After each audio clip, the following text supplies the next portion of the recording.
everyone, my name is Mitz. Here we are back at Higurashi When They Cry, going into the fourth installment. And just from the first chapter alone, there's a sudden shift in change in tone and content of the main protagonist now as a rookie cop, going into the kidnapping case that was all the way back during the Hinamizawa Dam project. And the tips so far are all alluding more about focusing around the politics around such a kidnapping, especially different allusions towards that and how it shapes up to be. The main character is being a tour around the whole Hinamizawa town, and unfortunately, even though his wife is in the hospital ready to rear a child, he's been assigned to the one group that's pretty much most likely the one involved to have caused the kidnapping. And oh boy, and he's told Oishi all about the kidnapping, even though it's confidential. And Oishi gave him the rundown of exactly the rumors and the tales of the town itself. But since they tried going to the Fruity Shrine and they were Oishi said they couldn't go there without a permit. I'm just kind of curious exactly how they're gonna go and talk to people and get a lay of the land. How even this main character is gonna figure out it's the Onigashima Guardians is the name of I guess a protest group against the Hinamizawa Dam project back then. That's actually kind of interesting to learn about that. Also, this room is nice for motel hotel room. It's, even though it's definitely bland, it looks pretty nice. I like the purple flowers on there. I don't think it's lavender, but it could be something close to it maybe. Meh. I don't know my flowers. Waking up in a cheap hotel in the city was by no means pleasant. Is it in Okinomiya? I remembered even during the long camping trips we had during grade school, I wanted to get home quickly, counting out the days left on my fingers. Waking up this morning, I was somewhat reminded of that. What, was the beds not comfortable? Or are they just as comfortable as sleeping bags? Was it a need to be with my wife even when she gave birth? A particular type of homesickness? As a productive member of society, as a public servant bound to fulfill his duties, it was pathetic indeed. I mean, I don't think so. You're tied, you're literally just in between a rock and a hard place of both duties of a dad and also do your job. So it's just one or the other, dude. And if you want to provide for your family, there's that too. Those negative emotions fade as I downed my breakfast, which was surprisingly not half bad. Well, it better be if this hotel's going to get good stars. The meeting with the informant that Oishi had provided would be tonight. Until then, I couldn't just be lazing about, and Oishi just basically grabbed the whole entire wall. We can't be stingy with the money here. Hopefully I'm gonna assume that's the money the Tokyo police gave you before, and it's not your own personal money. I hope to God. Please tell me. Until then, I couldn't just be lazing around. I mean, you could. The Onigashima Guardians was protesting the dam's construction in various ways. Included in this was a strategy for improving public relations, which could be categorized into two major forms, combative and peaceful. Yeah, most likely. Combative is gonna be the ones behind the scene, and peaceful, I guess, is the protest that everyone who's trying to enter the town, and the ones the news and press will most likely hear. And anything the press gets their hand on for combative will either be swept on the rug or be invalidated based on I guess the political sway some allies of the residents of the town are going to be, from the sound of it. In regards to the former, as intent to keep law enforcement in check, they appealed to the public's sympathy by highlighting the oppressive and inhumane tactics of the police, the brutality of the riot squads. The latter, peaceful, route stressed how precious the natural surroundings of Hinamizawa was, seeking people who would oppose the dam on environmental grounds. That way, two ways, okay. As a part of that, the village of Hinamizawa had invited celebrated zoologists and botanists, as well as environmental groups, to advertise the nature surrounding the town. That is actually an amazing plan, completely. If you get certified zoologists and botanists, and people just are just completely achieved and have a master's in just nature and everything like that, to find reasons and also to show off how good the land is and not for it to be demolished, that's honestly the best tactic, both to outrageous like warfare on the other side without even lifting up a finger or even a fist to break through any defense or window or just break anything else. Huh. According to the news, in recent years, there had been a group of calling itself Hinamizawa Nature Watching, setting up free sightseeing tours. Also the fact that we're getting this, and there's the whole thing of like, well, it's probably just a coincidence, or literally just it's probably just there just to give a listing or a hobby to like maybe some characters. But like my immediate first thought is like Mio Takano and Jiro Tomataki, whoever his real name is, literally being maybe all around, I guess, tied to this environmental stuff. Maybe the reason Jiro like Tomataki is actually like going around here is like trying to figure out what's exactly going on in Himizawa in the years past since then. When exactly did he start showing up? Because that actually might be the biggest clue to showing out there might be something going on. And actually that might explain a lot of why Takano and Tomataki are always targeted no matter what. That actually would explain a lot if like both of them we haven't seen anything on Tomataki's end besides him telling him the whole Oyashiro-sama's curse to Keiichi, and literally just the talks that Takano has with Keiichi about it. But maybe there's some way about that. But since there was the possibility that Takano like had a hand in killing Tomataki, or at least saw maybe the aftermath of his death and was trying to hide it, or like take some evidence away, like his bicycle. It's weird to consider her role into this, as she was also targeted. And they both broke into the Richard storehouse for their own reasons, just for just fables and just research into it. Tomataki did seem he was the least interested in that, and he's the most mysterious since we don't know a single thing about him motive-wise and exactly why else he's there. And didn't we? That's the thing. Didn't we always see Tomataki around I guess the Hinamizawa Dam? The gate and like the brush, even the forest trail leading there. Like Keiichi saw him first off in the the trash heap as well, around there. And from this story, it mentions that it was close by the dam, like what it remains of that project itself. So why is he just around there? And if he's bird watching, why isn't he in a location which has no trees around? And don't give the whole weird excuse about him. I guess he's just in the desert grasslands, or just like just complete, just no bush or shrubbery, just looking for birds in the trees from a distance or anything like that. It definitely seems like from backgrounds and all that. Well, there's that one about one trash sheep. It's not that too close to different trees in that. And wouldn't it be better to be inside, I guess, like, the tree forest and all that to take pictures? That's my hat in the ring about who his, I guess, identity could be. He's looking around for some reason or another. Could give an explanation of why he's being targeted each year for the curse. Might be. According to the news, in recent years, there had been a group calling itself Hinamizawa Nature Watching, setting up free sightseeing tours. I would have liked to have taken advantage of the opportunity, but when I called the village administrative offices, they said it was too late to apply for the tour, and they were still undecided as to when they would be doing another one. No. I see. So there's no applications for next time. Too bad. Are you a member of the environmental group? Or maybe somebody from a magazine? No, just here privately. Privately? Then you're a tourist? Something like that. It's my hobby to take pictures to display how beautiful nature can be. Now that I bring up the Tomataki thing, this doesn't sound just quite right, actually. I read in a magazine that there were some precious nature reserves here, so I was looking forward to it. Do we actually know what you look like yet? Akasaka?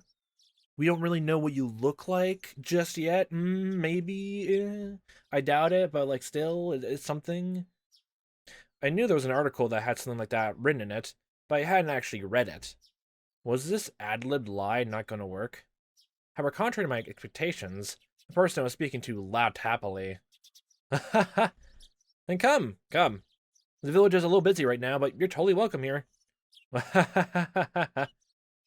In that case, I'll graciously accept the offer. Thank you. How are you getting around? Car? If that's the case, could I ask you for your license plate number? No, there's no ulterior motive behind that. That was probably related to checkpoints they set up on the way to the village. If I didn't give them my license plate number, I'd most likely be hindered in various ways. I thought about using the car I borrowed from the prefecture, but I was lost on whether it was okay to tell them that plate number. If the Onikafuchi Guardians was behind this incident, there was no guarantee that he wouldn't be able to find out who I was. Had to play it safe, so I elected to refrain from using the car. Yeah, my first thought was really just use a different car and just go with your face. And then when you're with Oishi, take the rental car and always have the mask on. No, actually, I'm not using a car. If there's a bus or something, I prefer that. Ah, we do have a bus, actually. The route is going to be discontinued soon, though. You can take that. It departs from Okinomiya Station. Ooh. Thank you very much. I'll look up for it. Will you be coming? Is it your first time in Hinamizawa? If it is, you must be unsure about a lot of things. Let me know, I can have somebody show you around. Tempting, tempting. We get a tour from someone of the police force that lives nearby, and also from an actual tour guide and local into the village. Best of both worlds. Inside job. Oh no, I couldn't ask that much of you. Don't worry about it. That's just a bit of PR we do to protect nature and the village. Judging by what I saw at the checkpoint, the villagers were at the very least wary of outsiders. Xenophobia, yay. That's why in order to move in and out of the village freely, had to travel with somebody like Oishi, or side with the dam protests. Having interest in the natural environments from the village tied into the peaceful type of PR that the village is using. That's actually a great plan. I was a bit against having a watchdog attached to me, but that might actually work out in my favor. The entire village is fired up about the dam protests, so I might be lucky enough to hear some especially candid opinions from the residents. And if you're tied to someone who's like, from the PR group in the environment, then you definitely get some, I guess, like, good looks if, like, they see you again. As long as you keep the mask on with your Oishi, though. As long as you do that, then you're perfectly fine. A-okay. Given that, there was no real reason for me to refuse their offer. Is it really alright? If so, that'll really help. To that, I was shown the bus schedule, and directed to which bus I should get on. Somebody would come and meet me at the bus stop in the village. And to showing me around a spot I take an interest in, there was no doubt they'd bring me to somewhere like an anti-dam information center.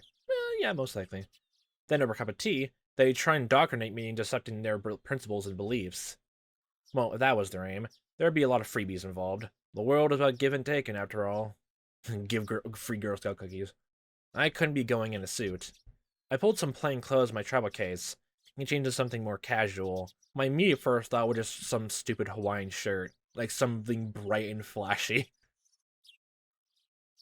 Like, inadvertently brings attention to you, and like I'm calms people down around you. Just something like that. To that, after calming down by watching some local television, I left the hotel and set out for Okinomiya Station. The bus route I was told would soon be discontinued certainly didn't look that way. There was more than enough trips in the schedule. The number of passengers was by no means sparse. It was the main link to Okinomiya, the only town in the area. The types of passengers that stood out were older folk who didn't look like they could drive, and housewives didn't seem like they had a license. The area was submerged at the bottom of the lake. Wouldn't matter if there was a bus route. That's why it was going to be discontinued. In the unnatural scheme of things.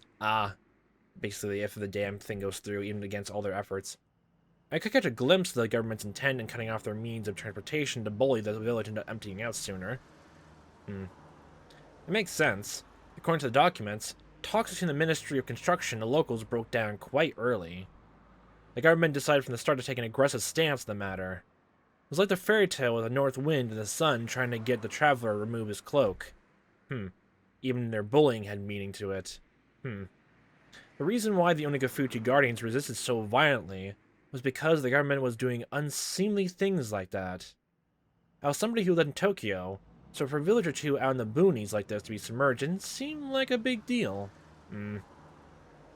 I guess for somebody actually living here, it would be a vitally huge problem. Yeah, basically. You're basically just looking for you're just looking from inside your clock to another one's. Basically. That's probably definitely the reason why that tip is in there. Still don't know why the taste of honey was part of the title, though. Was it just because like I'm something about how like sweet like turning sour is? I don't understand why it's called that. It's a great title, but still. This route will be discontinued at the end of this financial year. Thank you for your patronage up until this point. We look forward to your continued patronage on our other lines. Economy of Transportation. Gazing lazily at the notice of discontinued service posted into the bus, I counted down the number of stops until the designated one. Along the way, we passed the checkpoint before without stopping. They knew what the time the bus was coming, so they had opened up the barricade ahead of time. Does that mean if there is someone trailing the bus behind, they can get through the checkpoint no problem? But I know that they will see that the license plate afterwards if they're keeping watch of who comes in and all that, so yeah. From here on out was enemy territory, inside job, spy work, go, internalize espionage. My palms had at some point become coated in a thin film of sweat. Now arriving at Yukita Waterworks. Now arriving at Yukita Waterworks. Are there any passengers disembarking? I hurriedly pressed the stop request button as the designated stop was announced. Waterworks? For none of the numerous passengers to be getting off here meant that it must be quite a remote place. Ooh, nice. In actuality, the stop I got off at was so abnormally run down that I could tell it was barely used. Huh. As soon as I stepped out, an intense atmosphere completely different from the interior of the bus assailed my body. Well, air conditioners do that to you when you're inside. The humidity. Oh my gosh. We never heard of this place before. Lol, look at this place. Never seen this place before. Right now, Oishi or Hondeya weren't beside me. That's right. At present, I was alone in the middle of enemy territory. Now I just want to see for no particular reason where my Keiichi's house would be, the Maebara Manor, the mansion would be with when it's not built beforehand. Or literally, how long does it averagely take to make a house that size? Because my first thought is like a year or maybe 2, but like I don't know anything about architecture, so well, this takes place like 6 years before, or like a couple years before the very least. I can't remember what was the thing. Is 1983. I can't remember exactly when they said the Hinamizawa Dam project and this kidnapping took place. The year at the very beginning. I need to see that again. Definitely a couple years before though. Probably the manor's not in any construction just yet. I wonder what got like Keiichi, Keiichi's dad to like look into this town to move here. Honestly, Especially since so far away from Tokyo. Is it just cheaper to move here? Huh. My adversaries probably thought I was just an ordinary tourist, but that was nothing more than a ruse. Put on your just just jokester glasses, a funny big orange nose and mustache on it. But by some mistake, my true identity was be exposed. Slit throat. It brought back the terrifying words I'd heard in the prefectural office. If somebody was attacked in Hinamizawa with a knife, there wouldn't be any evidence left behind. I didn't seem suspicious, did I? Well, it depends. How bright and flashy is your costuming? How is it? Is it too suspicious to attract attention, or is the right amount to attract attention that you're an outsider? My clothing was currently casual.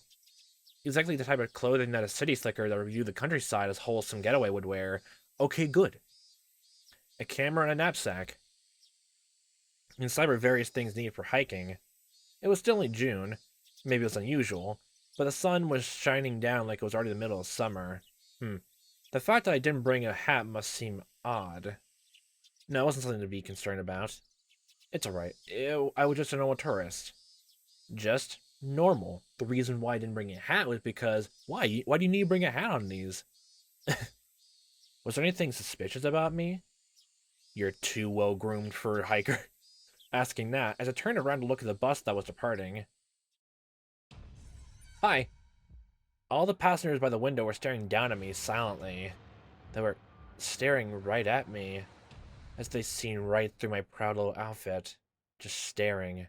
Looking down on me. Countless stares rained down like needles on me from the windows open to air out the bus. Like still, like even when this first appeared, this is actually a great and creepy CG, honestly. It looks like just like it looks just like a humanized version of cat eyes. Which is, yeah, oh my god, it's really striking. All that rained down were stares. None of them or saying a word. Well, I mean, if they're not saying a word and their eyes are just like speaking to you, then yeah, they don't say a word either. But all the more, their silent stares tell me more than a million words could. We'll take a picture right back. If their stares like tell a million words, then a picture will tell 1,000 words. Hurry up and go back to Tokyo, you outsider. No, There's no reason for me to speak. My quiet voice is drowned out by the sound of the engine. The bus, as to torment me, set out slowly, doing more than enough to intimidate me, sped off. Okay, when's the next bus coming? If it's like an hour or two from now, then you're screwed. A thin film of sweat began to rise to my entire body. According to the documents, it was a village that seemed wary of outsiders. Yeah, why don't you remember that? Its population was small as well.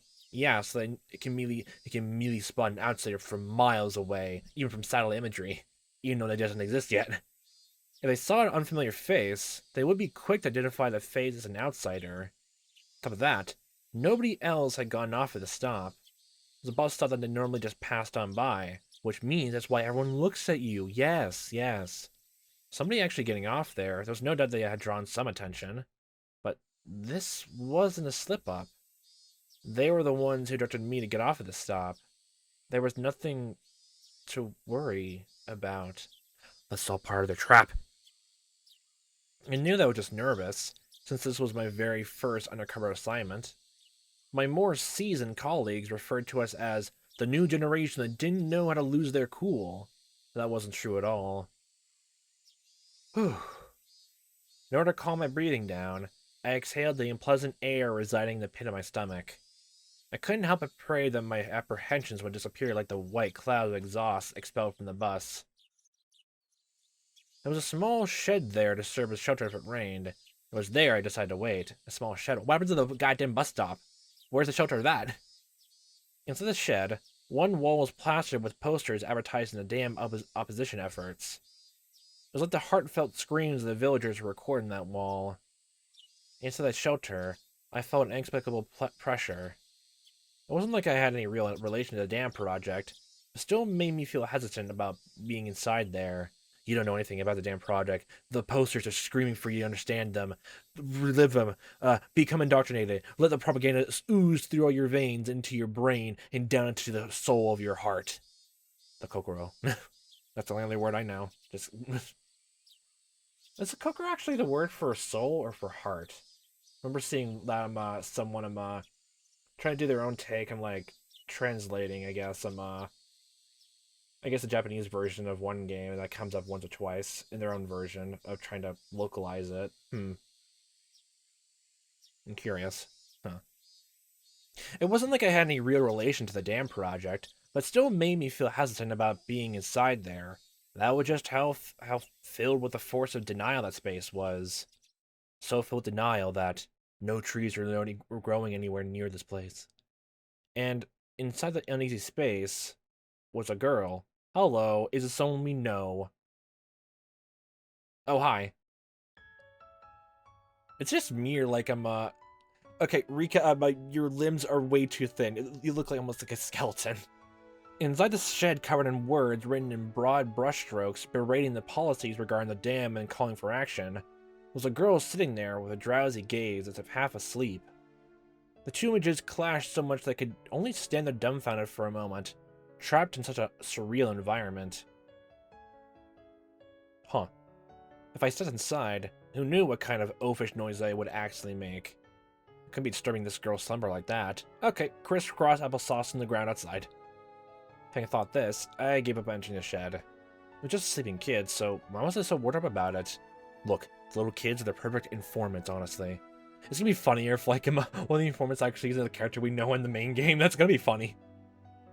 Finally, I realized this girl, to us as a married couple, was the very idea of our ideal child. Okay, you barely even know anything about her, but okay, go off. After numerous examinations at the hospital, we didn't know for sure what our child's gender was. Whether we could tell if they were a boy or a girl was, in the end, dependent on whether or not we could get an image of their genitalia.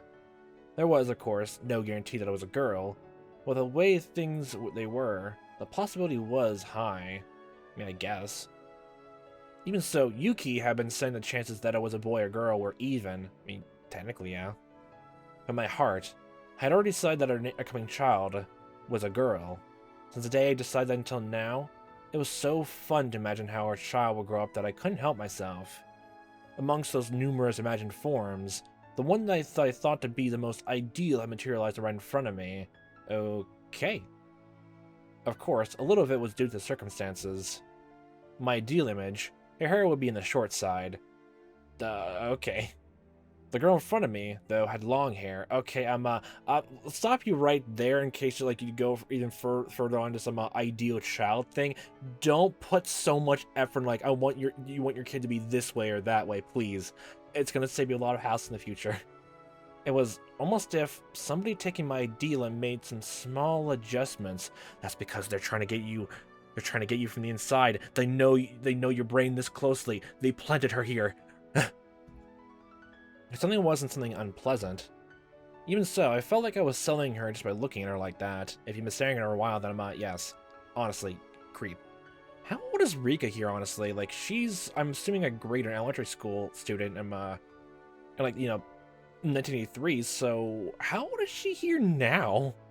Well, we're never gonna catch any of their proper ages. I'm blank age. She had an immaculate, no, a divine air about her. Definitely not because she's descended or anything like that. Oh. That girl with an angelic smile, the yawn wide enough you can see her molars, woke up all of a sudden. Oh, I thought she was crying when she had a nightmare or something like that. I didn't mean to peep. I think you kind of did. But locking eyes with the girl who had just woken up like this somehow made me feel like I was playing a prank on her.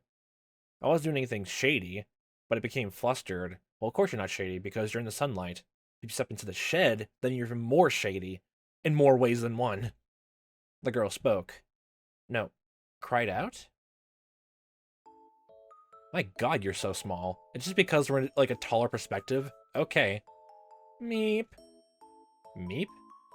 Like that character on the show with the puppets? With the orange hair? I do not know which one you're talking about. I'm assuming it's a Japanese air program, though. I thought it was just one of those greetings kids do.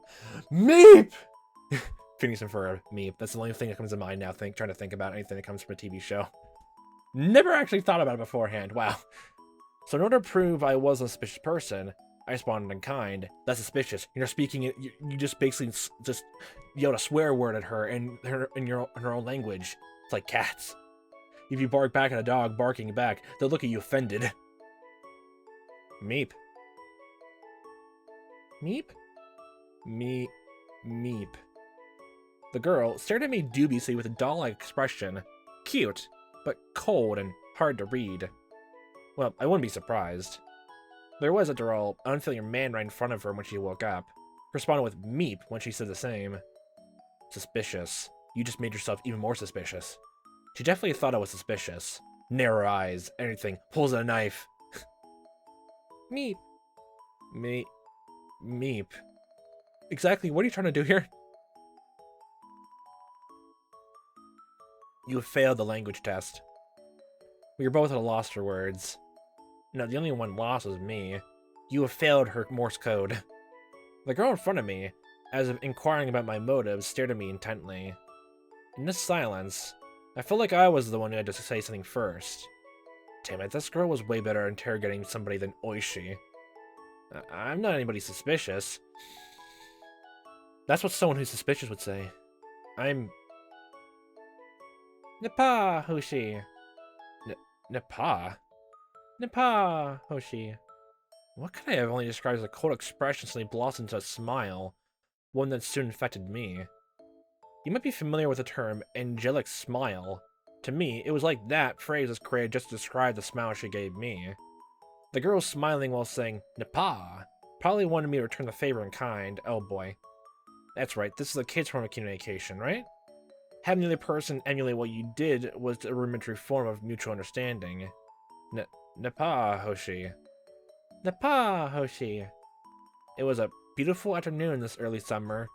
I'm a adult. I'm just saying all this cutesy stuff back to a kid. What was I doing? You're communicating. You're communicating. You're communicating. Okay. There's no other shorter way around it. Yeah. Napa Hoshi. Napa music note. Well, whatever. This is interesting in its own way. Just keep going back and forth like this until the tour guide appears out of nowhere. If making somebody happy with just a smile was the work of angels, this girl was definitely one of them. She does, like, Rika does have that same exact quality to everyone else. That's her power. Manipulating people just by no words alone. Nothing comprehensible. Just the aura. The aura. The miasma. I couldn't help but pray that my own child, who was soon to be born, will grow up to be like this girl. But strangely gentle moment was finally brought to the end by the arrival of a car. An older person waved at me from the driver's seat, a dry smile plastered on their face. Hi there, good afternoon. Sorry for being late. You're the tourist who phoned yesterday, right? Huh? Yes. Sorry to keep you waiting.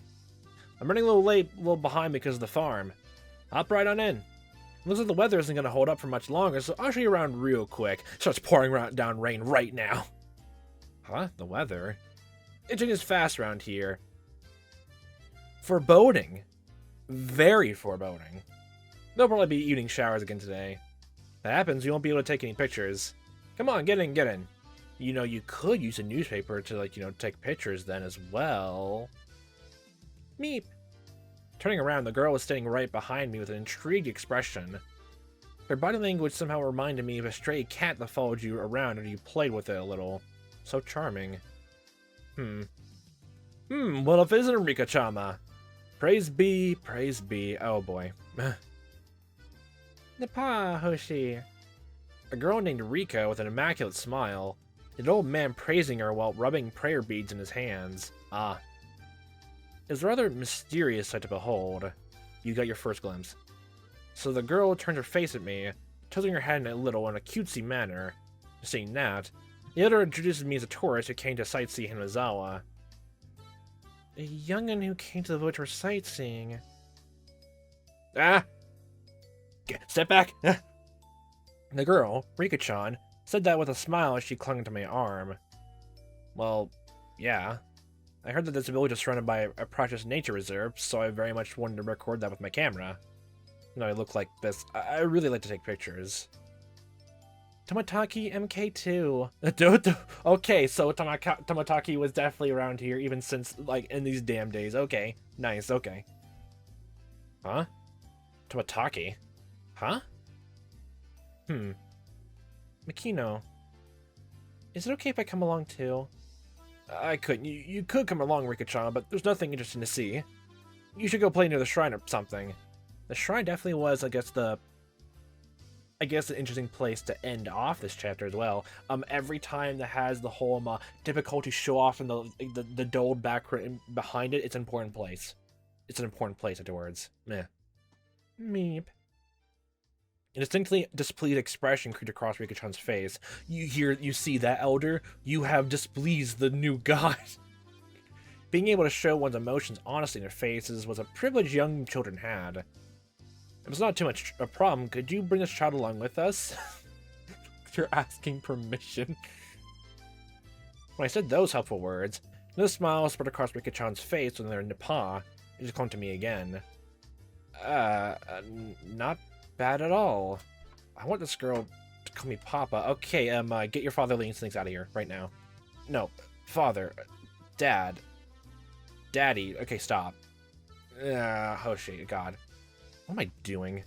Ever since I met this girl, I was completely off my game. Just calm down. Nothing I can do, I guess. Rika-chama never listens to me say no. Come on, hop on in. So it means you gotta convince her in a childlike way then. Come now, Rika-chama too. The old man descended from the driver's seat and opened up the sliding door of the van, which had Onigafuchi Alliance Town Council stenciled on the side. They're still using the Onigafuchi stuff. Okay. Rika-chan brushed me aside, dove into a seat, and began bouncing around right away. It seemed like she was thoroughly enjoying the bouncy springs. Nice. Come on now, Rikachama. If you're like that, I guess can't sit down. Hey, Rikachama. Girls are nice. I don't mind child play around like this too. No. It was written in the guide to raising a child that you shouldn't dote on them. Kids are kids. If you don't raise them strictly without spoiling them, maybe a tiny bit is fine. Just don't do it excessively then. I say this for a person who's, not a parent. It's soft and springy, Napa, Hoshi. Napa, Hoshi. I am definitely going to be a terrible father. Yeah, have fun with that. It was decided that I would be a doting parent before my child was even born. Well then, sir, I'll show you around some places I think look nice. Have you eaten lunch yet? Yeah. I had a light meal at the motel. Hotel. Is that so? Well then, let's get going. We're setting off on a tour of Hinamizawa. Yay! Is it alright if I call you Rika-chan? Sure. My name is Rika Furude. Can I do addition in the tens digit? That's impressive. Oh, is that true? That's amazing. I don't count my fingers. I can do it all in my head. The way she insisted upon that was just too cute. At some point, the nervousness I had about being alone in enemy territory had evaporated like it was never there at all. She was actually there as a person to get your guard down. She knows how to tackle people like you. I had to be at least a little thankful I met this girl. Well then, let's get going. It's time for Hinamizawa Nature Watching, the HNW.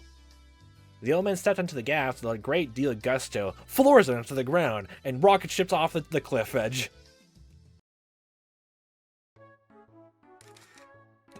What is this music? Nice. Ah, the bridge. Oh, this is new. Huh. What? Okay. I still wonder where that building is, honestly. Ah, what a nice tour guide adventure. You just stream around where the dam project was, I guess, being underway then? Huh. The old man, who was apparently named Makino, was he the same Makino that was listed as the Adler of the Onagafuchi Guardians? Find out his first name somehow. Showed me around places that were all breathtaking, even though I wasn't really here for sightseeing. I couldn't help but be impressed. Look, the very second you caught his last name, try to find his first name, any way possible, but assume he's definitely part of the Onagafuchi Guardians and never let your guard down. Never let your guard down. Especially if they're one of the people, like, trying to do PR stunts and all that. Don't let anything slip you by. Don't let anything else slip out of your mouth, okay? Not around this kid. First of all, this is different from the simple scenery of a city. The scenery of a charming village like this, no matter how mundane it seemed to the villagers, had a tranquil appeal to it. Oh wow, look, it's that house. At first, I was only releasing the shutter as part of my tourist act, but midway through I found myself taking pictures out of pure interest. Tourist traps had their own unique allure to them, but there was nothing like that here. I was especially captivated by the unspoiled nature of the place. Ah, yes. I think I remember when I went, I visited my sister for a wedding, in a different state over in the United States. I just remember taking a lot of pictures and just having a fun time just looking around, I guess, where our hotel, or I guess, our little cabin we rented out was. It was nice to see a lot of nature stuff, great scenery. Plus just seeing a lot of I guess, rivers and streams, driving back and forth to destinations and all that. It's nice. It's really nice. Be nice to travel more. There wasn't that whole uproar over the dam. I would want to bring Yuki with me here some other time. I want her to breathe in this fresh air, as well as show her this rejuvenating verdant scenery. Just grow some trees in your backyard of your house. Then fresh air. Oh, that's new. Huh. Isn't this that interesting? You're a strange person, Akasaka. No, these cylindrical mailboxes are rare nowadays. They have a certain nostalgic air about them. You wouldn't happen to think they're elegant, would you? Is Hinamizawa fun? Yeah, it's fun. Why did they ask that? Are you saying Hinamizawa's not fun for you? Once she's discharged from the hospital, I had to bring my wife here at least once. with the child that would be born by that time. You said child. Activated neurons and brain. Right now she's in the hospital waiting to give birth. She's due any day now. It'd be nice if they're a cute girl like you. Sir, it seems like a congratulations are soon to be in order. Still, that's not good. To leave your wife behind and play around in a place like this. I was momentarily at a loss for words. It was exactly how Makino said. There's no good reason for a man who was waiting for his wife to give birth to be playing around idly in this place. Yet you revealed a bit too much information, honestly. Did I slip up? Yes. See, you activated the neurons in Rika's mind, so of course there's something wrong. Well, we had already planned this trip to Hinamizawa a long time ago. My wife's family's with her, so it's alright. If you had this plan so far in advance, then how come you didn't make the sign of dead life for the nature watching? If you did, you could have toured around a nice bus instead of being cranked up in here. You're lying so badly. It didn't seem as if Makino was actually digging for anything. But this conversation continuing any longer will put some unexpected holes in my cover. I held the conversation by pretending to take another picture. Well then, for our last stop, you didn't even answer the question. It's more suspicious. More suspicious. You're doing bad. Cover's blown. The blanket's been pulled. Run. Run for the hills. Dive into the stream. Go, go, go. Well then, for our last stop, I'll take you to the place with the best view. Oh boy, don't tell me you're gonna go to the dam and just like a must-start whole spiel. Oh boy, that sounds like something they would do. It was late before evening. The sun was still burning brightly, but a cool breeze had begun to mix itself into the air. See, my exploration in Hinamizawa with Rika-chan was just about done. The place with the best view? Well, Rika-chan, where else would it be but a view from around the shrine? I guess there's that. We're seeing the shrine that early on, huh? Hearing that, Rika-chan smiled even more. Well then, I'll introduce you to my home, Akasaka. Huh? By Rika-chan's home, you mean... Huh? The shrine. Furude Shrine. There's an observation platform. You can see some real pretty scenery. Furude Shrine. Would a tourist really know about the shrine place? You're blowing your cover even more. The girl who called Furude Shrine her home, Rika. Didn't you already say about her, her last name was Furude? How did you not catch this earlier? If I remember correctly, her full name was Rika Furude. And if the Furude name was on the whole list of Onikafuchi Guardians, why didn't you notice this sooner? Especially since you caught on with your tour guide's name so quickly. And Furude was... That's right. One of the 3 families.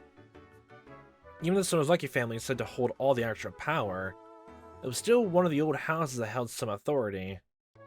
No, more important than that right now was Furude Shrine. If I remember correctly, Oishi had told me, within the grounds of the Furude Shrine, there were the offices of the Onikafuchi Guardians. Since the land around Furude Shrine were private property, the police couldn't set foot there heedlessly. Furude Shrine, where even Oishi couldn't simply set foot into. The main base operations to the Onikafuchi Guardians. You're getting closer. Take the opportunity. And if you played your cards just right, I mean just a smidge right, you have a connection with her, with Rika. Maybe get in without being seen as suspicious. Too much. I have been given the unexpected opportunity to enter there. I couldn't have asked for more. I'm looking forward to it. Please, if you would. The stammer. They caught on. Well then, let's go there. Get there quick. The weather seems to be getting a little iffy. Doesn't look that iffy. The sky has suddenly become overcast. Okay then. It won't be odd if it started raining soon. Pouring down. The cicadas, as they're trying to finish their daily allotment of church before the evening, crowd even more fervently. They really need to get their quota in right before then. Then they just just stamp their way out for the day and just go to sleep.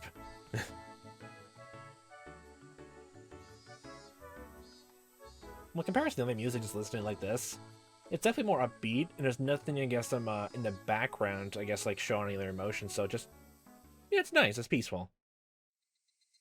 It's sundown. The van stopped in the shrine's parking lot. Also parked there were numerous other vans with loudspeakers mounted on top of them to act as makeshift propaganda vehicles. It makes it just, it kind of just sounds like a mayor electoral vehicles, honestly. The side of each vehicle was scrawled, "The dam product must be demolished. Defend our homeland to the last. No Oyashiro-sama's anger." Or a slogan of a similar kind. They gave the feeling that, even without using the loudspeakers, there was enough to overwhelm any onlookers.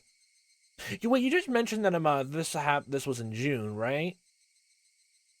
How far away is the festival? Vertical banners were erected in various places. The contents of those banners were similar.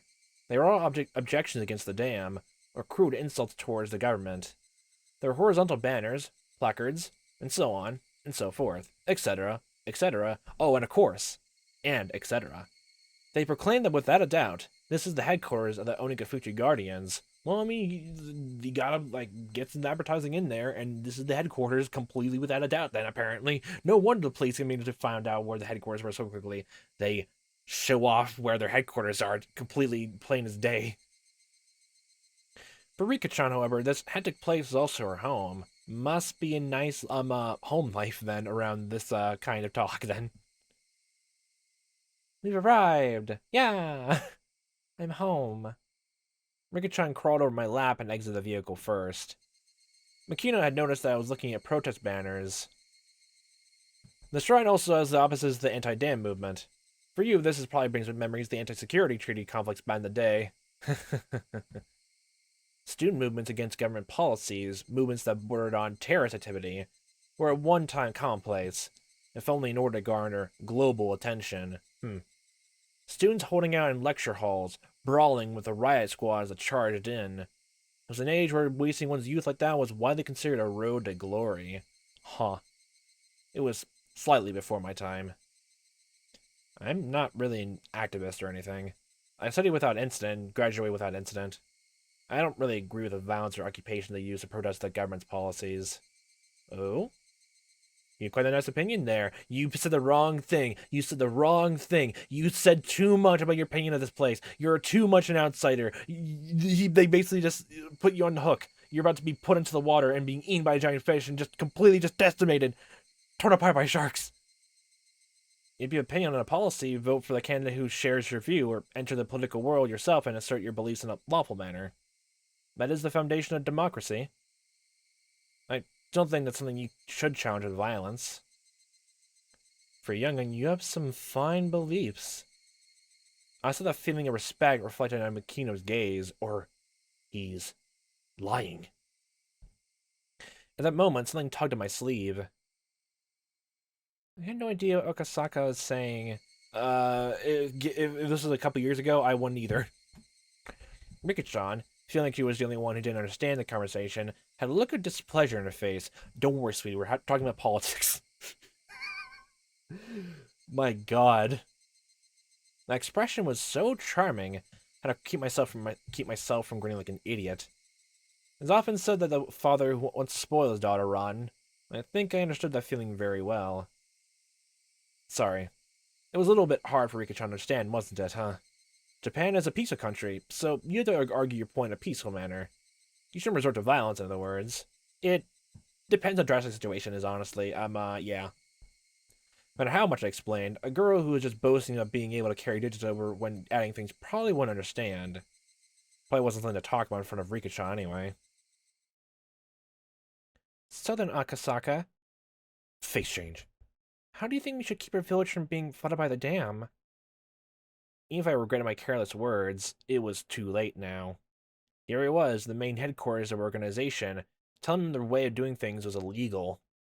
Preaching that violence is not the answer. Yeah, you're digging more yourself into a hole. Man, if only this took place, like, way in the future, then you should just, if this was happening at the exact same time as the festival in the current day in the 1983s, you can join Keiichi in grabbing a shovel then. Preaching the violence is not the answer. A complicated feeling had mixed itself in with respect in Makino's gaze. It was then I finally realized it wasn't that simple. There wasn't a soul to argue that what I was saying wasn't correct. Using violence to get one's way was something that everybody knew you shouldn't be proud of. I mean, yeah, plus if the people in power are the ones who are villains, trying to peacefully and do the way you said is not gonna work at all. At all. not going to be a single chance.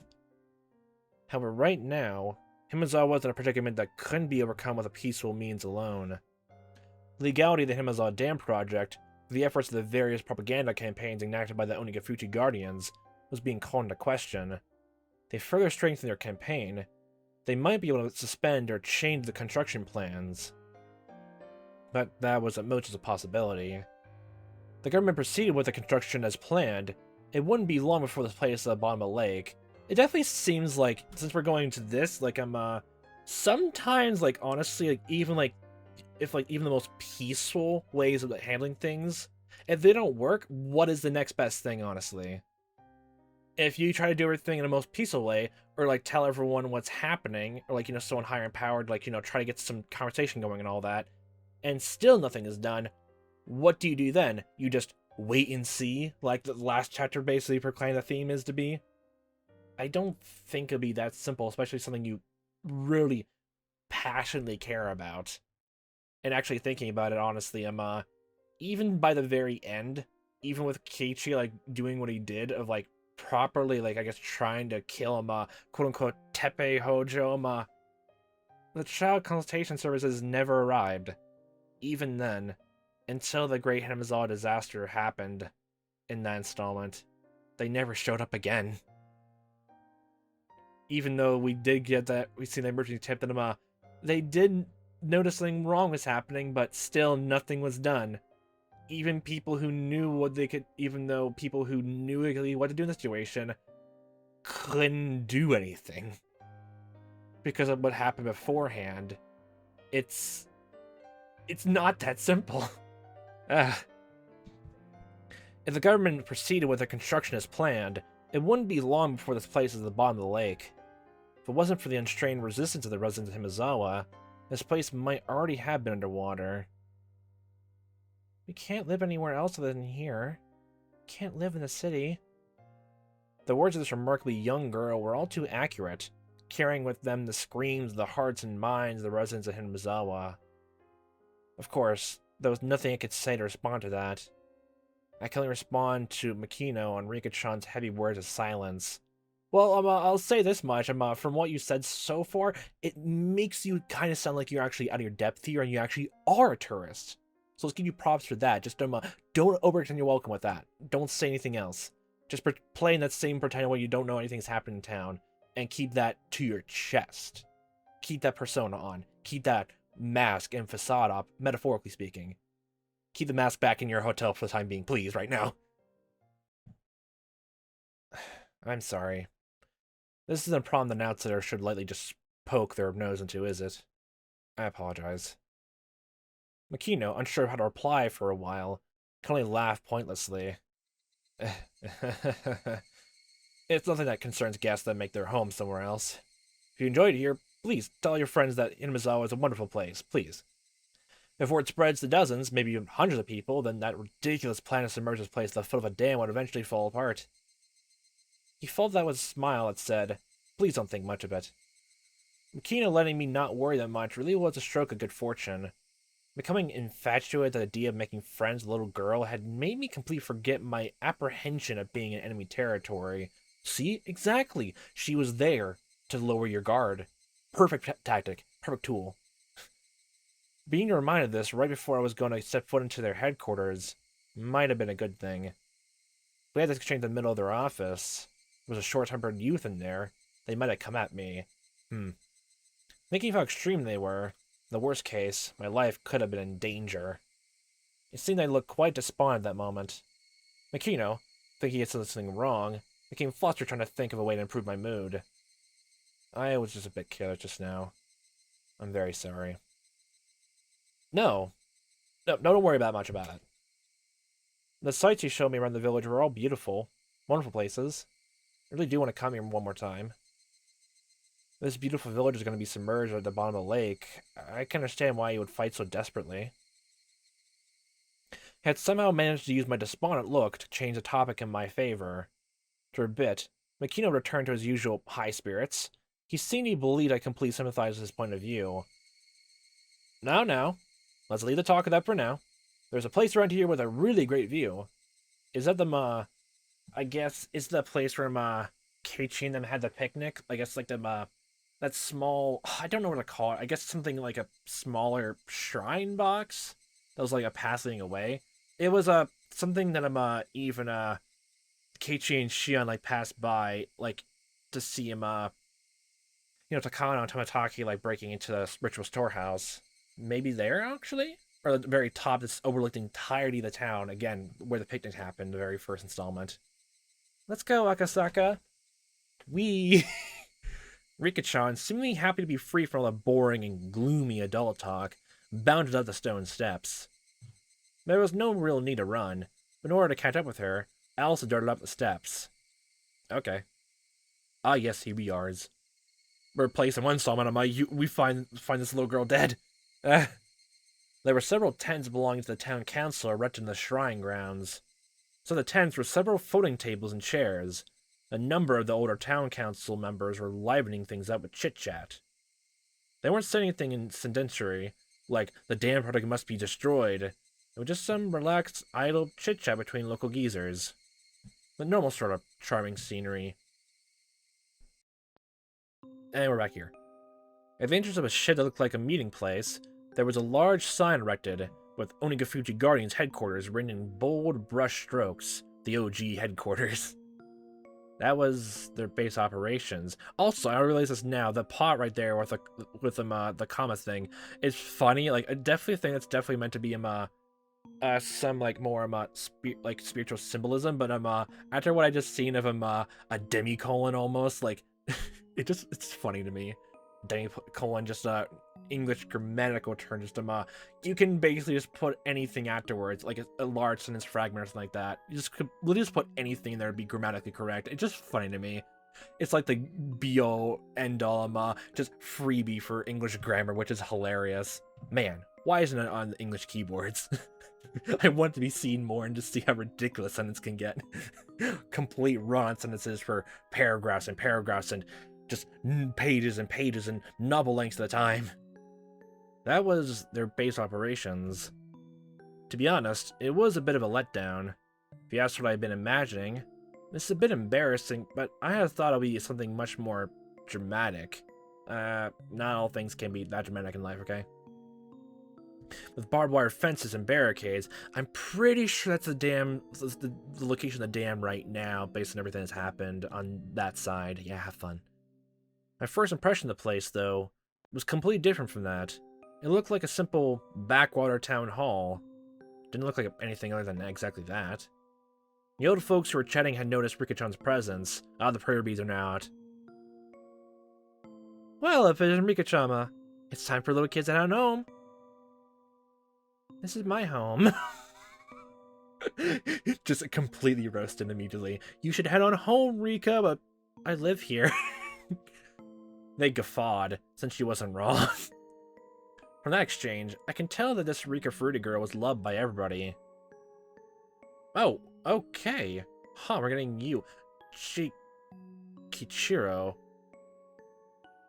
That name sounds familiar. Is that one of the names actually listed in the credits of the last installment? There were a few names which I didn't recognize, and I've completely forgotten what they were.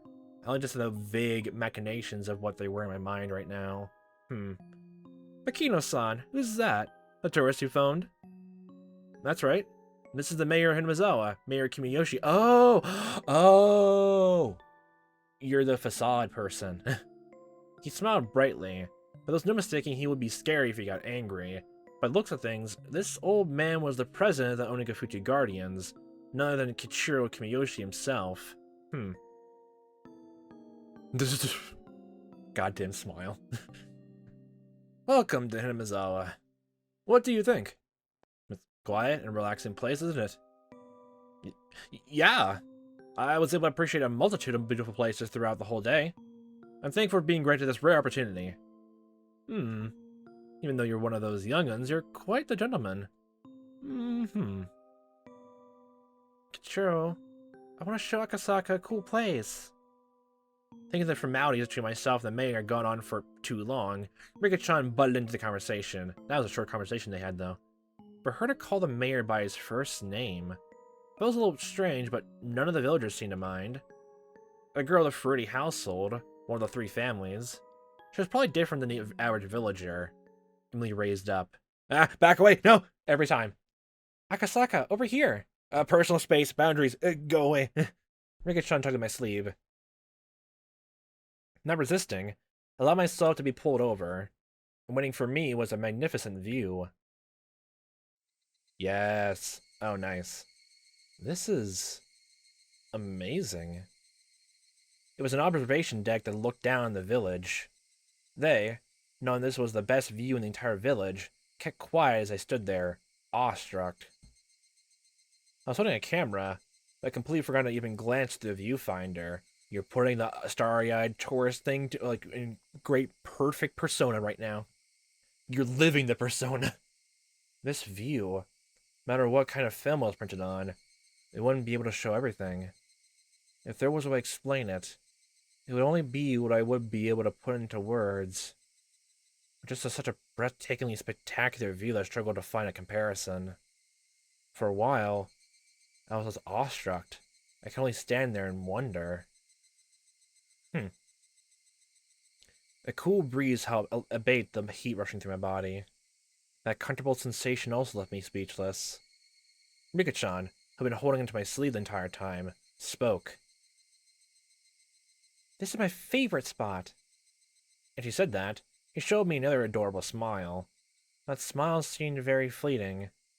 If you ask why, that was because the view from her favorite spot would eventually be submerged in the deep green waters of the dam reservoir. Thinking about it, like, since we're this high up, the shrine is this high up, and the dam project would go through, would that mean this entire town would be flooded, and only this shrine and, like, as the place up here would be the only place untouched as the dam project went through? So technically just means Oyashira's, like, Sama's shrine would just be completely out of the way no matter what happens. Huh. I just can't believe this village is going to end up in the bottom of the lake. I said it quietly so only Rika-chan could hear it. I regretted it as soon as I did. Those words were all too cruel. However, Rika-chan didn't let them cast a cloud in her expression. Had she replied with a smile. It won't sink. The dam project would definitely go away. It was just like a little girl to say something like that. Or maybe she has foreknowledge. The visions. There was no basis for her saying so, that you know of. So, it was just her wish. Akasaka, do you think that this village will be submerged? It's not that I want it to be. I knew how important the dam was. I knew that was necessary. Just didn't want to recognize the sacrifices that would be made. You know, just the one statement alone of, like, the dam is necessary. Did we even hear anything exactly why the government put it down? I think they probably did once or twice, but since we're living in since we always were in the presence of Keiichi the whole time, we've been going back and forth, all of them characters explaining why their side was definitely way more important. Was it mentioned, at least, like, passingly, why the government wanted to put a dam here? I think it was definitely in the very first installment, and maybe the second with Shion, but it's not kind of mine now since we were always, like, focused on, like, what happened afterwards. The product was completely abandoned after the festival day incident with the torn apart body. Why did the government decide to put this up here? I'm completely blanking on that right now. I just didn't want to recognize the sacrifice that would be made. Yeah, and what was it? At the same time, yeah, hold on a second, like, there was one good quote in the Indie Windows Studios video I mentioned before of, like, it's not just that, like, I'm probably blanking on what exactly I'm just paraphrasing right now. You're not putting a preference on how exactly you want the protest to be, like the violence to be done. You're stating a preference on which side you want the violence to be taken to. That's basically just how it goes if you want the protest to be violent or non-violent, honestly, depending on what side you're on.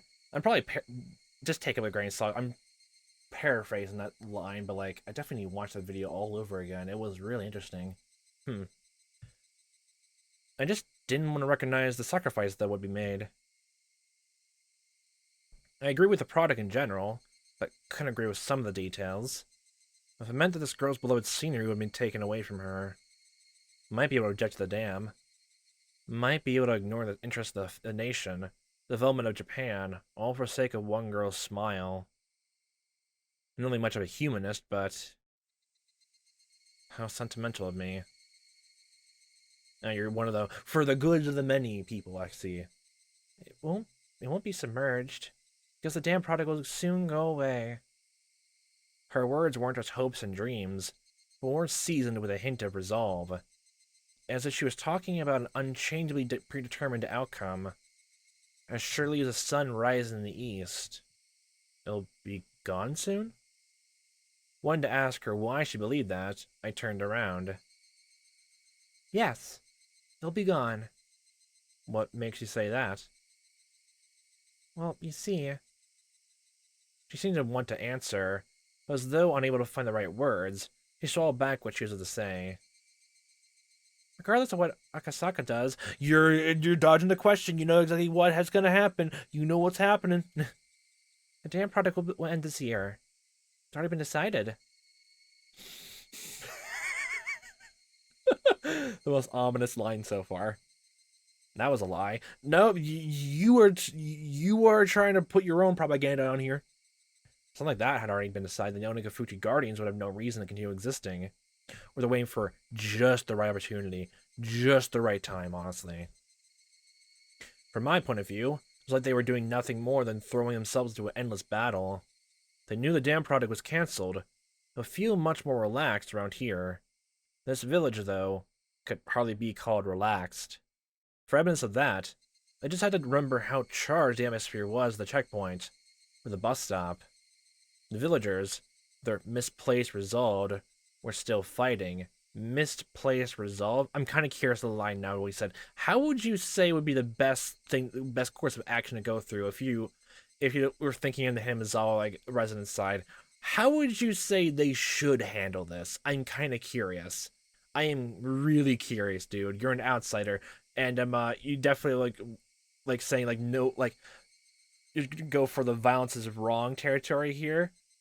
It's completely easy to say it's no violence that should be used at all like path if you're on the outside looking in, but it's a completely different story in the inside looking out. And this girl, even knowing the village's grim resolve, had already declared their victory. The villagers, throwing themselves into this endless war, and this optimistic girl who said they already won. That contrast was somehow strange. Why do you think that? If you know something that makes you that confident, could you tell me? Crouch down. Put ear close. Whisper. Rika-chan stayed silent for a while, seemingly choosing what to say. Because. Just because. Okay, the answer is done. You can continue moving on. Because? She looked like she was lost on whether she should continue or not. And so she was troubled on whether it was okay for her to say it. That kind of expression. She overheard the plans of killing a manager foreman. It's already been decided. There's no other way to say it. It's already been decided, huh? It really is just like a little girl to say something like that. I couldn't believe it was actually true. She was the one saying such things with such confidence. Where the other adults were like trying to keep that little thing in that Basque persona up since we're dealing with an outsider here. We're always in the protagonist of an outsider. Even with Shion, technically, even though she's definitely more connected to everyone else, with, Peach and Sonozakis and all that, she's technically lives outside of town. And she's a bit not connected with the goings-on happening inside the town. I'm kind of curious exactly how, I guess the rest of the answer arcs will just continue with her being the main character from there on. Does that mean that, like, is she gonna be the same, I guess, if each of the answer arcs, like, installments gonna be paralleling, I'm only gonna assume they're gonna parallel, what happens in the question arc installments here. Would she be technically the same protagonist for, I guess, the fourth one that focus on, like, this, Rika's story? Still curious about syringe. My real mission, I had forgotten about during this fun-filled day, resurfaced at the back of my mind. Your tourist persona has complete overtaking your mind. The propaganda is doing its work. The kidnapping of the minister's grandson. Had the Onigafuchi Guardians kidnapped the minister's grandson and already succeeded in negotiating the cancellation of the dam project? Did Kimiyoshi actually already know that and was just playing dumb? Was that what this girl was really telling me? Akasaka? The girl called out my name suddenly. Oh, what is it? Go back to Tokyo. Huh? I was only surprised at Sun Command. Ever since I came to this village, I never once mentioned I was from Tokyo. Well, based on my accent, she might have been able to guess where I was from. What was I getting so worked up over? Probably the sudden complete change in her demeanor. You should definitely go back to Tokyo right away. If not, you'll woefully regret it. The girl had been holding my sleeve the entire time. She'd been tugging at my sleeve since hurriedly dragging me over to show me this wonderful view. How many people are around right now, or is just the two of you? But this was the adorable Rika-chan, who I'd spent the entire day with. There's no way she could have replaced with a doppelganger when I wasn't looking. Or maybe that's what you would think. With people with quote-unquote common sense. She'd been holding onto my sleeve this entire time, but somehow, this girl was someone other than Rika-chan. She looked like Rika-chan, but she wasn't. She was some girl I'd never met before. That girl had told me in a different voice. An indifferent voice that I would eventually regret coming to this village from the bottom of my heart. That would be an incredibly pathetic thing to see. So I thought I'd warn you right now. Why would I come to regret it? Oh. Stop whining. I couldn't believe that I was hearing such cold words from Rika-chan's mouth. Just couldn't believe it. Was somebody impersonating her using ventriloquism or something? That's advanced on my puppetry then. Muppetry. Thinking that, I wanted to take a look around, but the girl's gaze had me pinned down, making me unable to move. Huh. That's an interesting, I guess, parallel happening so far. When you tried crossing the road when the don't walk sign was up, did your parents finish explaining why it was dangerous before pulling you back to the sidewalk? Okay. They pull you back right away, wouldn't they? They pull you back before explaining why it was dangerous, wouldn't they? In other words, it's something like that. Okay, well you warned him now, so since he's out of, if he's still in danger now, you can like pull him away even further to explain exactly what the danger is then. The girl I'd spent time with, Rika Furude, would not speak like that. She would speak with a cuteness befitting her age, would breathe childish remarks, expressing her emotions honestly. You're being taken in again like the same way as a father figure almost. Okay, you've only known this girl for an entire day. Again, I'll say this again. Like I'll say it like the same way to Keiichi. Keiichi only known these people for a month. You've only known this person for a fucking day. Get over it. Get over yourself. She definitely wouldn't speak with such pointed words. Why do you say definitely? Like such a complete and utter like grasp in their personality so quickly. And don't say because you're a police officer, you said you're a rookie. Don't do that. Don't do this. I've warned you. Don't get the wrong idea. It's not like I'm saying this because I hate you. You don't need to tell somebody who's better off dead that they're in danger. I don't hate you. I despise you. Who are you? You're not Rika-chan. Oh, that's new. As soon as I accused her of not being Rika-chan, she let out a strange, quiet giggle. Okay. It was a laugh not befitting a child of her age. It was like she was possessed by something. Her change was just that total and complete. Was Rika-chan being attacked by some terrifying phenomenon? The cult idea came to mind without any sort of hesitation. Rika-chan is acting strange.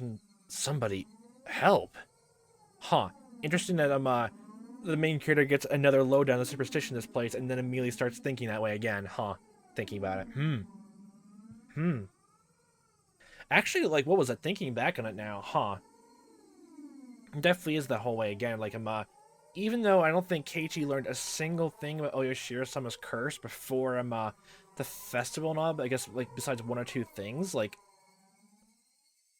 he still got, like, he never actually had a point of contention of like anyone else. Even when Rika, like no, Reina actually had the whole thing. I don't think he mentioned about her acting out of character almost, or like it was someone completely else. So, huh. I'll have to go back to that again then. Thinking that I'd yell that, I turned to where the mayor was. I immediately realized he was looking at us with a smile. He knows, everyone's possessed! The ghosts, the demons, the Oni! That's right. To him, it looked like nothing more than me and Rikichan fooling around. He didn't notice that there was something terrifying happening to her.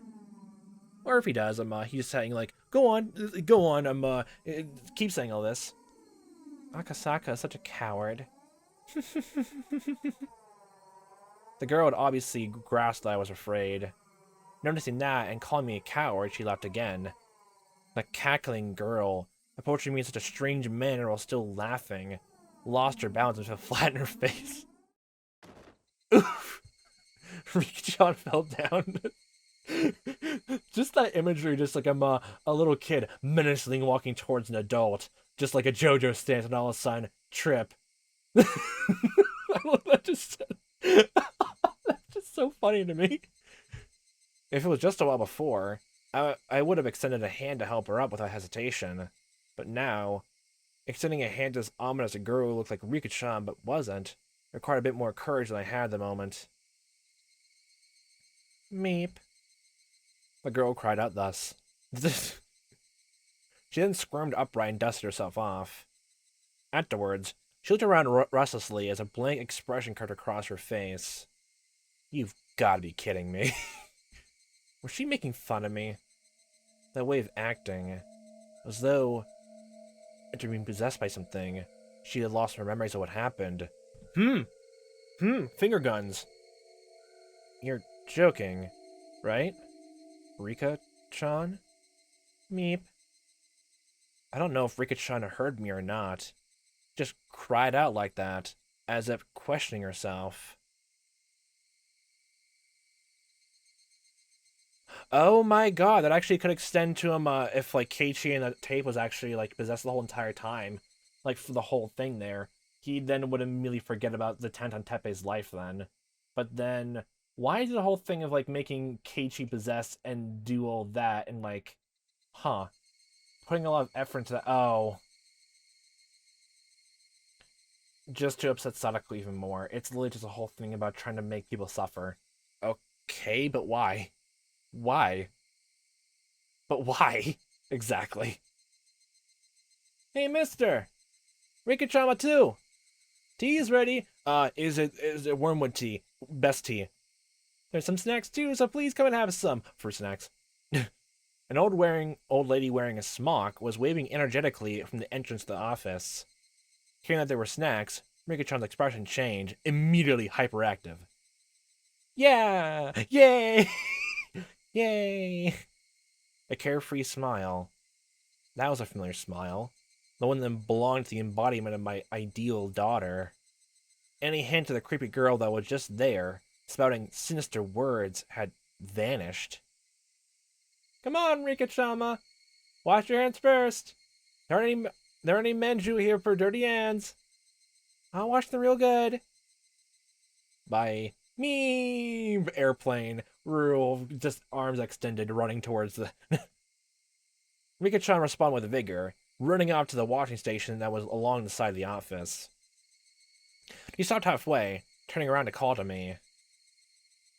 If Akasaka doesn't hurry up, I'll eat a share of manju too. They're steaming fresh. People who don't wash their hands are allowed to eat any manju. Cleanse the hands, then the soul. And the next thing that comes to my mind is I'm washing your hands in holy water.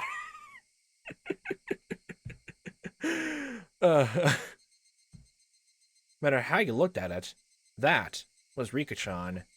Those words and the way she said them, no matter how you heard them, they were definitely Rika-chan's. Come now, mister. You're the adult here, so show her how it's done. How exactly do you teach a kid, who's probably done this for a while, how to wash hands properly? The proper technique? Okay. Projection, but still, yeah. The old lady urged me to wash my hands, too. Without any resistance, I lined up beside Rika-chan in the wash station. Splish splash. Splish splash. Oh my god. I stared at Rika-chan, intent on washing her hands properly, like she had probably learned at school. Meep? Did I do something wrong? Huh? By wrong, you mean how I'm washing my hands. I only got 4 gold stickers for it.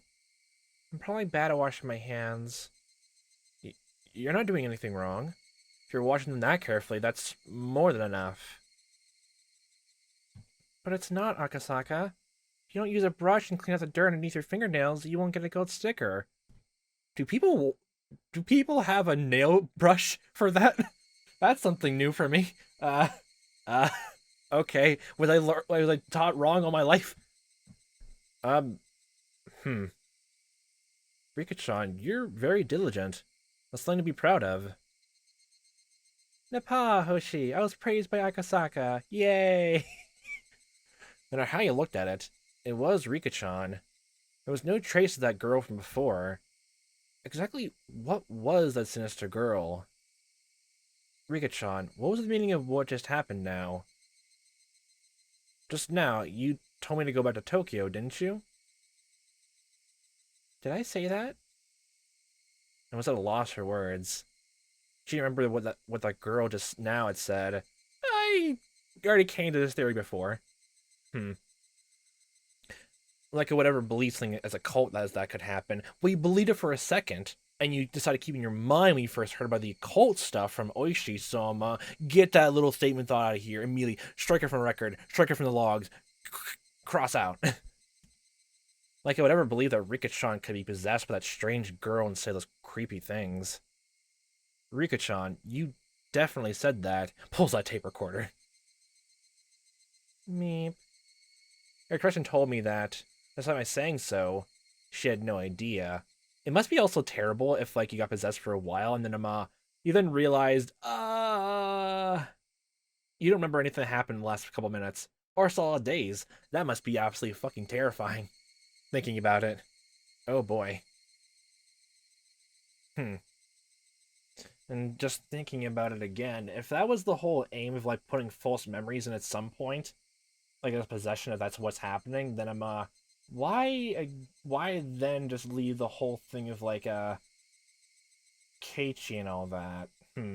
Unless they was already designated to be, I guess, the last person survived, like, then suffer afterwards for some reason or another.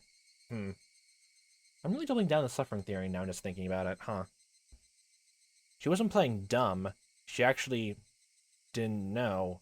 Well, It was the whole thing with, like, Sadako basically mentioned, like, the Oshir summon's curse, and everyone close would be, like, around the person cursed would be first targeted, then, dealt with, and then the person who's been targeted will be carried out last. Which oh boy. Oh boy. She wasn't playing dumb. She actually didn't know. Exactly what was that just now? Just Rika-chan had a little look of confusion creep across my face. Let your emotions flow. The two of us, both looking like we had no idea what was going on, must have certainly been a humorous sight to behold. Just one of the older people just looks at the two confused looks. Do neither of you know how to properly wash your hands? While partaking of tea and snacks, I was shown a propaganda film shot by the Guardians to highlight the resistance efforts.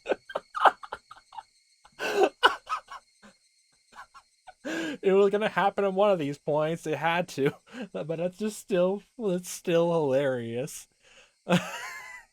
We'll talk about all that stuff later. You don't have to worry about it right now. Propaganda shot. Older folks talked passionately on how long and grueling the fight against the dam was. They fell on deaf ears.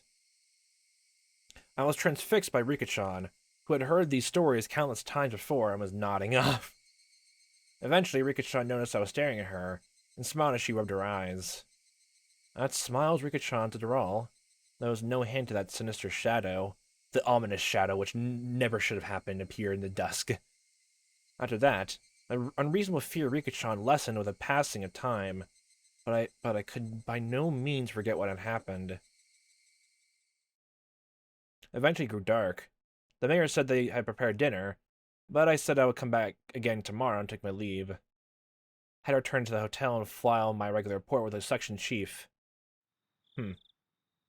I see. Well then, please come again tomorrow.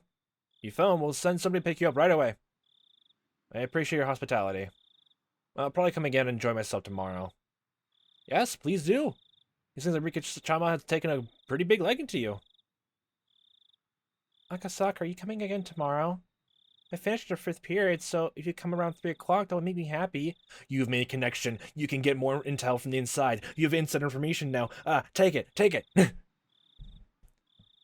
Please come again. That pure smile urged me to do so. There wasn't a trace of that evil aura. Depending on what happened next, all that might end up as nothing other than my hallucination. Thinking about it logically, the daughter of the Fruity household, one of the 3 families taking a liking to me, then this is a strong foothold for my investigation from here on out. Okay, and this just came to mind now. If, like, the curse thing, like, how much would that extend to? Can that just go, like, further on to other generations, too? Or just only to the person who was targeted and cursed? That's something I want to think about now for food for thought, especially since Sadako was, like, almost... I guess, like, an entire, almost family, even extended family, were targeted as well than her? Even though, Is there actually a family who's, like, I guess, cursed? Like, seeing people, like, point to them and, like, say they're cursed with, like, Oyashiro-sama's thing? Actually, before this all happened. Hmm. It was like a free ticket for a reason to visit Hinamizawa. If only I could treat that little incident as a figment of imagination, then having this girl who was the embodiment of my ideal daughter grow so attached to me wasn't bad either. Had successfully dove into the belly of Onigafuchi Guardians, and had the mayor as well as other important members of the Alliance welcome me with open arms. This was a great turn of events. However, I still felt uneasy.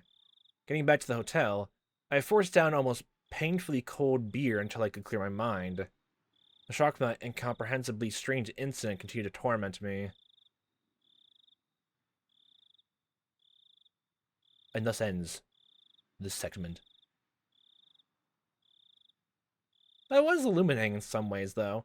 In ways, in numerous times it happened before, it's almost spelled out a bit more clearly. Going smoothly, why I like rainy days, barley tea, black tea, and a millstone. Why is there a millstone with tea making? The terrifying Shrine Girl achievement. Please tell me it actually. Oh, that's okay. He's there. Okay. Alrighty then. Oh, that's a nice looking background. Going smoothly, why like rainy days. You better tell me that the proper way to make tea leaves is by grinding each tea leaf onto a millstone and just watching it fall into the tea brewing segment as well. Like I'm making sure the milk and make milk tea actually goes through the process of the condiment afterwards. Has to be the right amount to make the most refined tea ever. The millstone better be a part of it, please. Oh, is that actually where the honey thing or the last like tips come from or something like that? That's just food for thought, but like, it's probably not. Definitely not. This only thing comes to mind though. The sound of the car grew closer, followed by the sound of it braking as the engine cut out. That moment, his up until now lackadaisical footsteps grew decisive as the man in the room dashed up to the wall beside the window and carefully peered outside. It was his comrade's car, comrade in arms. Even so, he still didn't relax his guard. Eventually, a sound of footsteps approached the door. Thump. Thump, thump, thump. It was the passcode. The barbershop quartet passcode. Dun dun dun dun dun dun. Is that actually what it's called? That whole like rhythm for like knocking? Where the heck did that originate from, honestly? I'm back. Open the door already. Ooh, it's the accent. Oh, you must be tired. Opening it now. As the locks were undone and the door opened, a man appeared, his arms laden with swollen plastic grocery bags. Oh, my immediate first thought was he was not carrying groceries, but he just tore out grocery bags and just laid them out as the sleeves of his shirt. Okay. The bags in his hands had Seven's Mart written on them, with bread and milk cartons able to be glimpsed within. The contents of those bags were then spread out over a sheet on the floor. I bought some cup noodles, so go boil some water. What's the kid doing? Hmm? He's been sleeping the entire time. Where exactly is this place, then? Huh, it looks like a warehouse, though. I was thinking he, like, kept, like, sleeping in a school. Since we only don't know many too many warehouses or anything like that in this whole town, my first thought was like just the school warehouse. Oh my gosh, the kid is like right next to a school, hearing other kids play around and talk. And there's a random scary guard man outside just like keeping guard against the other kids. Apply for the job to be just a recess person to look after the kids in the meantime while also guarding the kidnapped kid. Uh, huh? He's been sleeping the entire time. Thank God he's not causing any trouble. He did struggle a bit when he was to shit himself. Don't let him crap his pants. You suck if it starts smelling like an outhouse in here. Yeah, I know. Take the gag every now and then. We don't want it to get loose, no, so keep it tight. But not so tight that it stops breathing. I said I know. Huh? Did I ask you to pick up another can of gas at the portable stove? We're out. You never asked, you idiot. Seriously? Come on. Work. Damn it. He rattled the portable stove as he struggled to get it alight. Seeing that, the man who went to buy supplies let a deep sigh. I can't think of anything that's a gas substitute right now, but I'm, And with a backwards glance at the sight, began to walk to the corner of the room. The kidnapped boy was sprawled out on a sheet that was spread out on the floor. Boy, you doing okay? Of course, the man didn't assume the kid was able to hear the question. That's because the boy's ears are plugged. His eyes and ears thoroughly covered by packing tape. Why even ask then?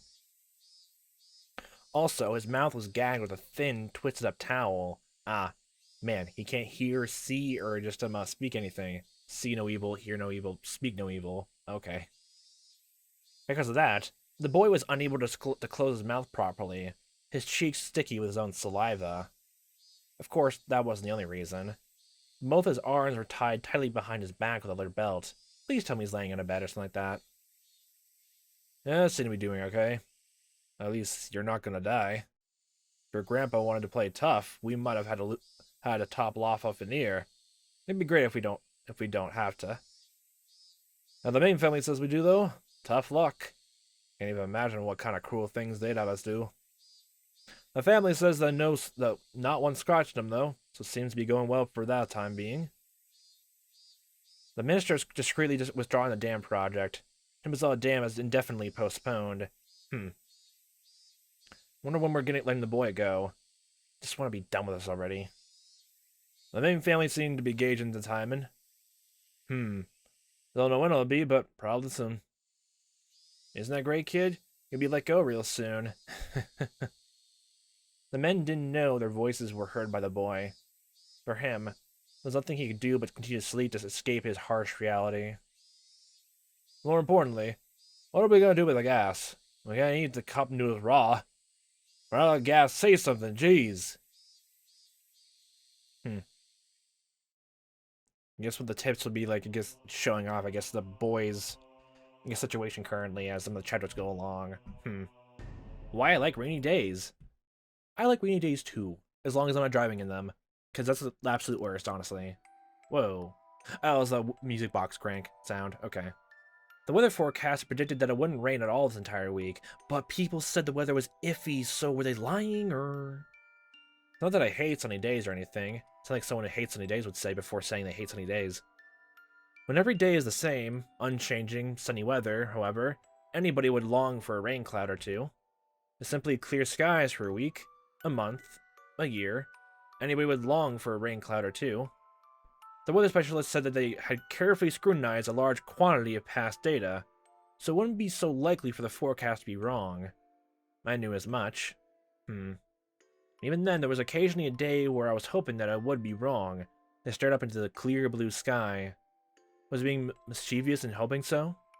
I waited and waited, feeling almost suffocated by the boring blue sky undisturbed by a single cloud.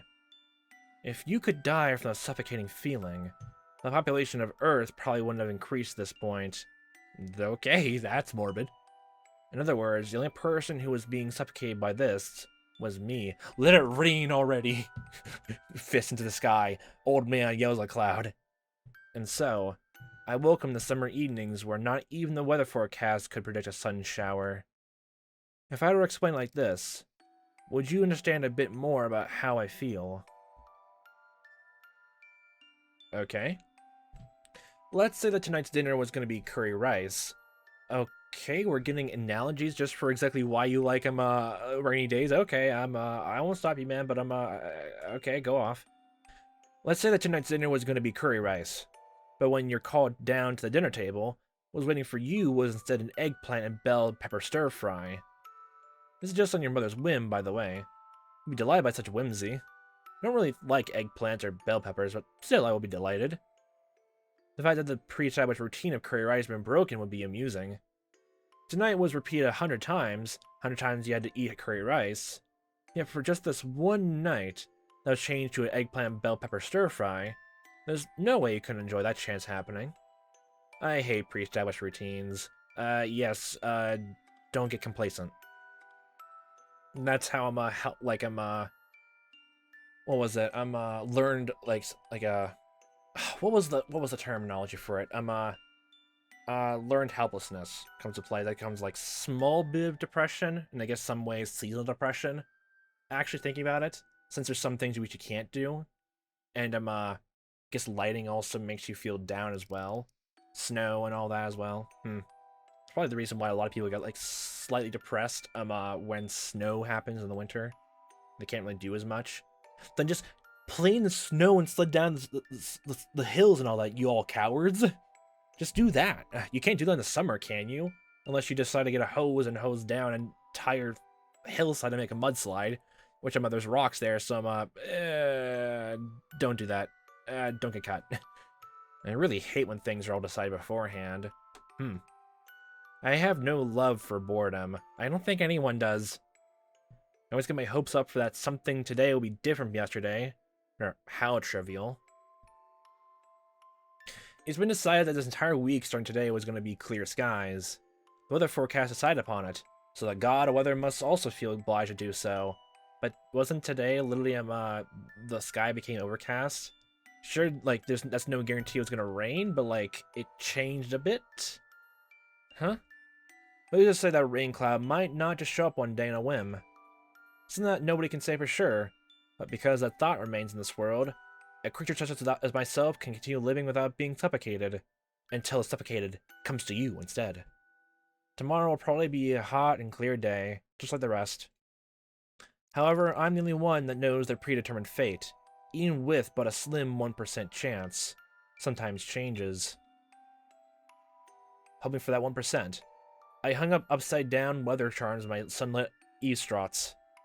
In the end, I spent my days waiting for those unexpected things in life to happen. I pondered why I was hoping for it. Why was I hoping for a rain cloud? The answer was simple. I have had my fill of clear skies now. Then why was I hoping for a rain cloud?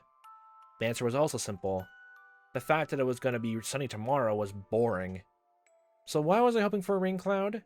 In the end, it doesn't really matter whether it rains or shines tomorrow. It could hail tomorrow, Hurricane Katrina out of nowhere for all I care. Basically, just that the rain would water my heart, which was withered from boredom. That's why rather than a TV drama where the plot's already been decided, I prefer to look up at the sky. Huh. That was actually interesting. There's gonna be one of those per each one, huh, then. Okay. Oh, you're back here. Okay, hi. Also, you're wearing a different shirt, which means obviously you're a different person now. Barley tea and black tea and millstone. Your blood pressure has improved. For you to recover this quickly at your age, I'm rather impressed. At this rate, you'll still be kicking after a couple hundred more years, Oryo-san. The grandmother, okay. The young doctor in his medical coat said that as he undid the blood pressure cut from the arm of the old woman tucked away in her futon. Oh, we're getting a lot of surprise about that, of these people now. You're a very good physician, Dr. Erie. Your persistent old fart like me doesn't hurry up and die, I'll just be in the way of you young folk. The old lady, Oryo, laughed faintly with a broad smile on her face. That does not look smiley. Then, turning towards the sliding door, She called in a strong voice. Is Shimiko-san or Taiko-san there? Bring some tea for the Dodiri.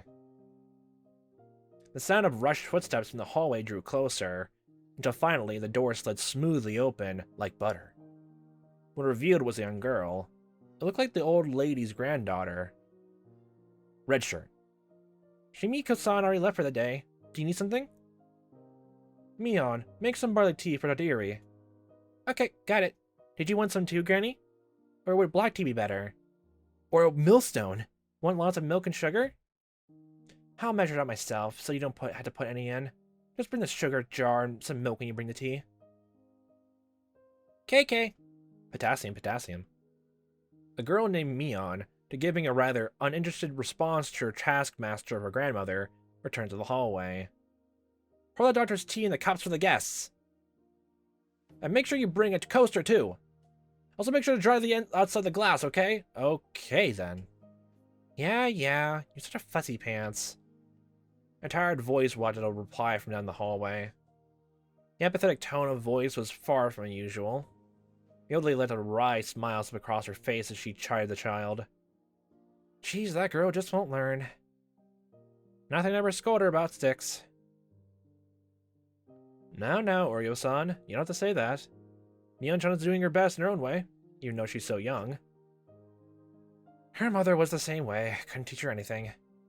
The apple doesn't fall far from the tree here. Depending on how far away from the tree it is to the ground. So her mother's mother must be exactly the same, no? The old lady rather burst out laughing. Her expression showed she hadn't taken the comment the wrong way. Oh, Dr. Erie, I'm sorry, but could you open the doors for me? Since there's a nice cool breeze outside. The cold tripping of the Higurashi had at some point started leaking through the gap in the doorway. Erie stood up and opened the door a bit. That's not a bit. A refreshing breeze pushed out the stale air that had built up in the room. It's gotten fairly hot during the day. The evenings are still where they're cool, aren't they? It was almost downright chilly last night. Yeah, those types of mornings and evenings are rather one of Hinamizawa's fine points. Erie replied with a smile as he returned to sit in the cushion beside the old lady. And then the two of them, for a little while, soaked in the voices of the Higurashi. I'm gonna try and live to 100. Until the business with the dam is probably finished, I ain't kicking the bucket just yet. Huh. To get the government to withdraw a decision they already made is a fairly difficult thing to do. The way this country does things like turning a millstone. Okay, this is where it comes into play. Where was the taste of honey in the last tips section? Why? Where? Why is the most pressing thing in my mind right now? Why is that the biggest mystery of this game to me so far? Why? Why? It's still in my mind. The way this country does things like turning a millstone. A heavy one at that. A millstone. Don't you know, a millstone? Erie quickly affirmed that of course he knew what the old lady was talking about. He definitely knew what a stone made of mill was. For he knew full well that Oreo didn't like having her stories interrupted. This millstone, see, can grind anything to a pulp. It's rather impressive. But, you see, it doesn't turn out that easy, because it's a rather heavy millstone. Lots of people have to work in unison to get it to even budge. It's that type of millstone. Erie pursed his lips, listening quietly to what she was saying. Hello again. Eventually, Mion returned with some tea laid out on a tray. Seeing that Oreo was talking in a good mood, she quickly knelt down and laid out the sets for the barley and black tea, careful not to interrupt. She's in one of those talking moods again, the stories. Don't interrupt the stories or you get a slap across the face. That's why, when it gets going, it's not that easy to stop. It takes the most of effort to move it right before it starts turning. Everybody hates that, so everybody keeps pushing along without rest. You're talking about friction, right? I get what you're saying. So in other words, if there's some sort of mistake and the millstone suddenly stops turning, to get it turning again takes a great deal of power, more or less. Certainly, to get a product that's been suspended going again takes quite a lot of work. So even if it doesn't work on the end, just putting a dent in it, honestly, would just be a great old fuck you to the government. I agree with that. Be that petty. Just don't be so petty. It's a millstone that isn't easily stopped. When it stopped, it'll never turn again. It's that kind of millstone. It'd be nice if there was some way to get that millstone to stop, wouldn't it?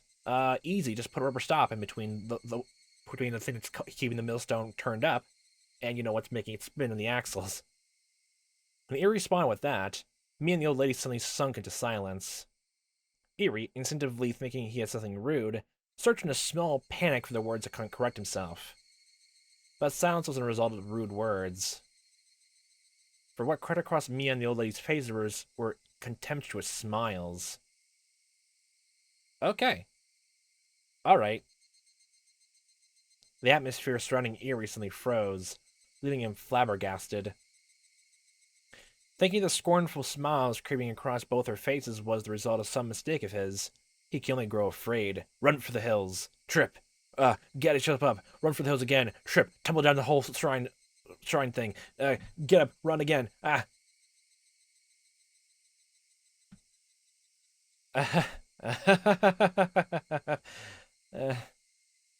been that long at all since he was availed by silence. However, unable to stand it, Eerie could only let out a weak laugh. Eerie's laugh eventually spread to me on the old lady. Not knowing exactly what they were laughing at, the laughter left a lingering chill. The only ones not laughing were the Higurashi, who continued their simple, unchanging chorus, crying into the horizon. Huh. That was interesting to say, though. We're getting things that happen at the same time as here, then. What was it? Was Reina in no, Reina was not in town, but she was here at a young age, then moved back, I guess, like a year before, around the time that the club was founded. There's that. I'm curious exactly why we're getting these like analogy type tips as well, though. How it's gonna go in the end. Who's actually the narrator then? Is it actually Akasaka? Or is it someone else? I'm guessing like the next chapter is like him and Oishi going to figure out, like, talk to oh god, I'm already forgetting the name. I guess the information giver, informant. Yes, the informant. And like hearing if there's anything they can get from them by giving a goddamn giant wall of cash rolled up in a thick rubber band, I guess. Or just tied up in a little tiny wallet, like that was this. Oh boy. But they did again, even though he was only going to be here in a short time, they did again someone had a unchained in demeanor and personality for as little as they known them for a tiny bit. There's that again. There's that appearing again. Especially with the even like pointing at him missing memories. Which again would then point towards, I guess, all that with, I guess, something with Keiichi then. And besides, I guess,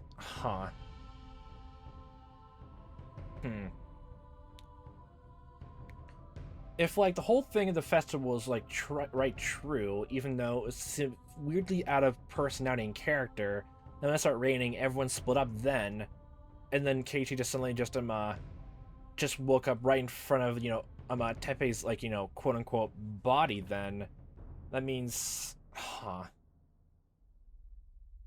And I'm just trying to think of now I'm trying to think of the rules of the supernatural now in my goddamn head. The possibilities are completely endless. But I definitely think it's definitely playing one part in. It's been happening and extending even this far back, even leading up to I guess the festival day where the first murder happens. I wonder if we're gonna see that, and that's leading for like this whole kidnapping thing.